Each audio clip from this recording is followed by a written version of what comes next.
बोलो मत। देखिए यहाँ पे कोशिका के बारे में जानेंगे हम लोग कि सेल क्या होता है। इंग्लिश में क्या बोलते हैं कोशिका को? सेल। नाम इसका होता है साइटो, यानी कि साइटो के नाम से हम लोग जानते हैं, लेकिन अध्ययन क्या किया जाता है? साइटोलॉजी। पढ़ेंगे किसमें? वैज्ञानिक यानी बायोलॉजी भाषा में, ठीक है, बायोलॉजी। जब भाषा में पढ़ेंगे तो इसको बोलते हैं हम लोग क्या?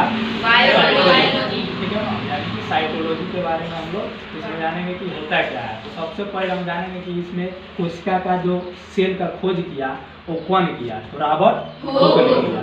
लेकिन इसमें भी कला है कि कौन किया, कैसा किया। तो रॉबर्ट हुक ने तो किया, लेकिन कौन कोशिका का किया? मृत कोशिकाओं का। उसके बाद से जीवित कोशिका का खोज किसने किया? एंटोनी वान ल्यूवेनहॉफर, ठीक है। कोई पूछे कि कोशिका का खोज सर्वप्रथम किसने किया या उसका जनक किसे माना जाता है? तो रॉबर्ट हुक। लेकिन उसके बाद क्या है कि जीवित कोशिका कौन खोज किया था?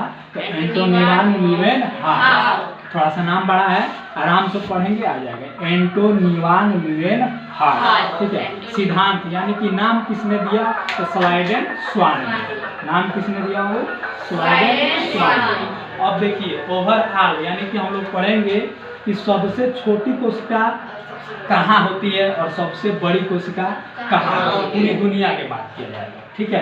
तो सबसे छोटी कोशिका जो होती है माइक्रोप्लाज्मा, क्या बोलते हैं? माइक्रोप्लाज्मा। लेकिन कोई कहे कि सबसे बड़ी कोशिका कहाँ होती है? तो ठीक है ना, उसमें आपका सबसे बड़ी कोशिका मिलती है।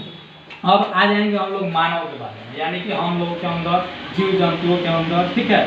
तो मानव में सबसे छोटी कोशिका जो होती है किसमें होती है? शुक्राणु, यानी कि स्पर्म इंग्लिश में बोलते हैं उसको।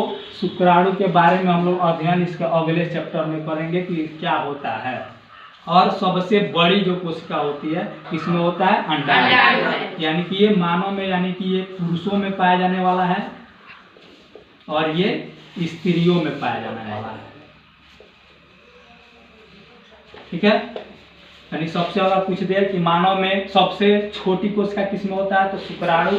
और सबसे बड़ी कोशिका किसमें होता है? तो अंडाणु। अब इसमें देखिए लंबी के बात कर रहा है कि लंबी जो कोशिका होती है वो कहाँ होती है? लंबी का मतलब समझ रहे हैं?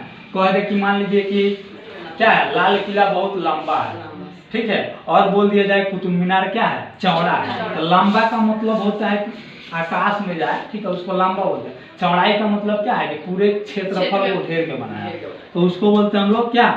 विभाजन, यानी कि लंबी बता रहे थे। सबसे लंबी जो होता है किसमें होता है? न्यूरॉन। न्यूरॉन कहाँ होता है? तो ब्रेन में।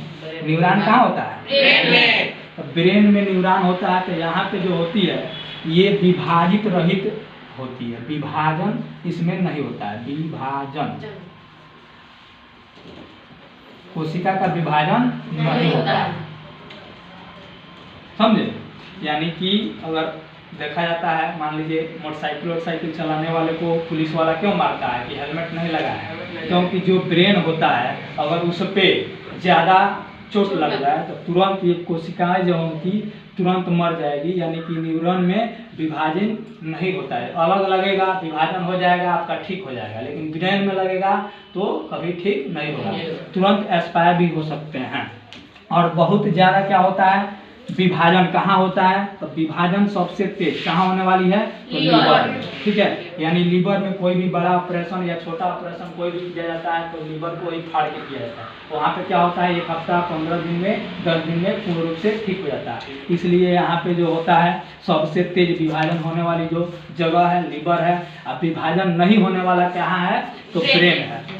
थोड़ा सा तेज मार देंगे, थोड़ा सा छिला जाएगा, ठीक है, ठीक हो जाएगा, ठीक है ना। थोड़ा सा और तेज मार दीजिए, वो भी क्या हो जाएगा? खून निकल जाएगा, ठीक हो जाएगा। लेकिन थोड़ा सा और तेज मार देंगे तो ब्रेन क्या हो जाएगा? फट जाएगा और वहाँ पे न्यूरॉन की संख्या कम हो जाएगी। और जब कम हो जाएगा तो वहाँ विभाजन नहीं होता है, और जब नहीं होता है तो आदमी क्या हो जाएगा? एक्सपायर हो जाएगा।